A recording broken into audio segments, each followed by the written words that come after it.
Ton col peut être à 10 centimètres, mais ce n'est pas le moment du tout de pousser. Donc, être à 10 centimètres ne veut pas dire que non, c'est le moment de pousser et tout. Là, l'enfant va sortir. Par exemple, les docteurs peuvent te dire, OK, parce que moi, j'ai déjà vu beaucoup de ces cas-là. Tu vois que non, elle est dilatée à 10 centimètres et tout. Mais le problème, c'est que l'enfant n'est pas encore engagé proprement. Et si l'enfant n'est pas encore vraiment à 100% dans le bassin et tout, même si ton col est complètement à 10 centimètres, même si tu pousses, l'enfant ne va pas sortir.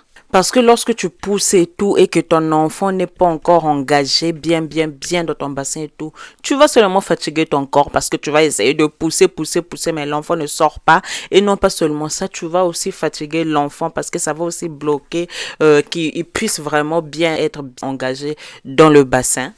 Et non pas seulement ça, tu peux provoquer des déchirures pour rien du tout. Donc oui, les docteurs peuvent te dire, OK, là tu as 10 centimètres, mais ça ne veut pas dire pouce. Non, des fois ils vont te dire, tu as 10 centimètres, mais essaye de prendre le ballon, essaye de t'asseoir dessus, sauter un peu, ou bien marche et tout, et puis tu reviens pour que l'enfant puisse vraiment être bien engagé dans ton bassin. Donc 10 centimètres ne veut pas dire que c'est le moment de pousser, ça veut juste dire que l'ouverture est vraiment ouverte, l'enfant peut sortir, mais ça ne veut pas dire que l'enfant est vraiment engagé dans ton bassin. Ça ne veut pas dire que l'enfant est prêt à sortir. Des fois, tu vas devoir faire un peu de marche, du ballon et tout pour que l'enfant sorte vraiment.